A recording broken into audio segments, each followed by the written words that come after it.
മിശിഹായിൽ പ്രിയ സഹോദരീ സഹോദരങ്ങളെ, 2 തിമോത്തിയോസ് 3-ാം അധ്യായം 1-ാം വാക്യം മുതൽ ദുഷ്ടന്മാരുടെ നാളുകൾ. ഒരു കാര്യം മനസ്സിലാക്കിക്കൊള്ളുക, അവസാന നാളുകളിൽ ക്ലേശപൂർണമായ സമയങ്ങൾ വരും. അപ്പോൾ സ്വാർത്ഥസ്നേഹികളും ധനമോഹികളും അഹങ്കാരികളും ഗർഭിഷ്ഠരും ദൈവദൂഷകരും മാതാപിതാക്കന്മാരെ അനുസരിക്കാത്തവരും കൃതജ്ഞരും വിശുദ്ധിയില്ലാത്തവരുമായ മനുഷ്യരുണ്ടാവും. അവർ മനുഷ്യത്വമില്ലാത്തവരും ഒന്നിനും വഴങ്ങാത്തവരും അപവാദം പറയുന്നവരും ആത്മനിയന്ത്രണമില്ലാത്തവരും ക്രൂരന്മാരും നന്മയെ വെറുക്കുന്നവരും വഞ്ചകരും എടുത്തുചാട്ടക്കാരും അഹന്തയുള്ളവരും ദൈവത്തെ സ്നേഹിക്കുന്നതിന് പകരം സുഖഭോഗങ്ങളിൽ ആസക്തിയുള്ളവരുമായിരിക്കും. അവർ ഭക്തിയുടെ ബാഹ്യരൂപം നിലനിർത്തിക്കൊണ്ട് അതിൻ്റെ ചൈതന്യത്തെ നിഷേധിക്കും. അവരിൽ നിന്ന് അകന്നു നിൽക്കുക. അവരിൽ ചിലർ വീടുകളിൽ നുഴഞ്ഞു കയറി ദുർബലകളും പാപങ്ങൾ ചെയ്ത് കൂട്ടിയവരും വിഷയാസക്തിയാൽ നയിക്കപ്പെടുന്നവരുമായ സ്ത്രീകളെ വശപ്പെടുത്തുന്നു.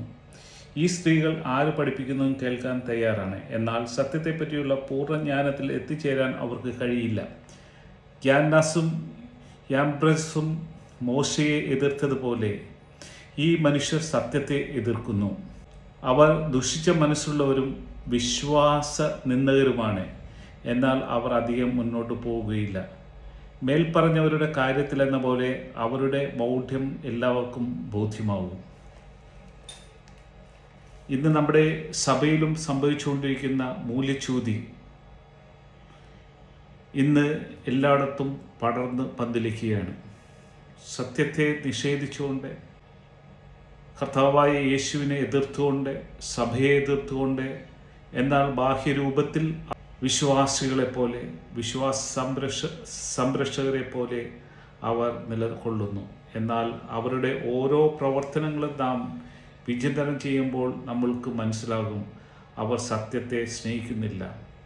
മറിച്ച് അസത്യത്തിലും മറ്റു പാഷണ്ഡതകളിലും സുഖഭോഗങ്ങളിലും മാത്രം കോൺസെൻട്രേറ്റ് ചെയ്ത് അവർ ഈ ജീവിതത്തെ ആഘോഷിക്കുകയാണ്. എന്നാൽ നാം മനസ്സിലാക്കുക, ഈ ലോക ജീവിതമല്ല യഥാർത്ഥത്തിലുള്ള ക്രിസ്തുവിനെ രക്ഷകനും നാഥനുമായി സ്വീകരിച്ചിരിക്കുന്നവർക്ക് നൽകപ്പെടുന്നത്. ദൈവപുത്രനായ യേശു സ്വർഗത്തിൽ നിന്നിറങ്ങി ഈ ഭൂമിയിൽ മനുഷ്യനു വേണ്ടി ബലി അർപ്പിച്ച ശേഷം ഉദ്ധിതനായി സ്വർഗപിതാവിൻ്റെ വലതുഭാഗത്തിരിക്കുകയാണ്. ആ ഇടത്തിലേക്ക് തന്നെയാണ് ദൈവപുത്രനായ യേശു നമ്മളെയും ക്ഷണിച്ചിരിക്കുന്നത്. നമ്മൾക്കും അവിടെ എത്തിച്ചേരുവാൻ സാധിക്കും. അതിനുള്ള കൃപാവരങ്ങൾ നാം ഓരോരുത്തരും സമ്പന്നരാകട്ടെ എന്ന് പ്രാർത്ഥിച്ചുകൊണ്ട് ബ്രദർ തോമസ് ജോർജ് പാണശ്ശേരി.